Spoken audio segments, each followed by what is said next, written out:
Open the Layout ribbon and examine the Navigate group. The icons appear different because they affect the layout page rather than the map.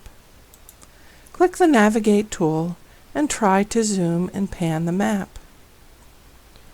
In a layout view, the navigation tools affect the entire layout page. To change the extent of the map inside the frame must first be activated.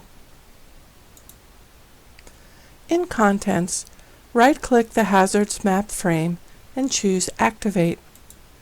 Notice the addition of the Activated Map Frame ribbon.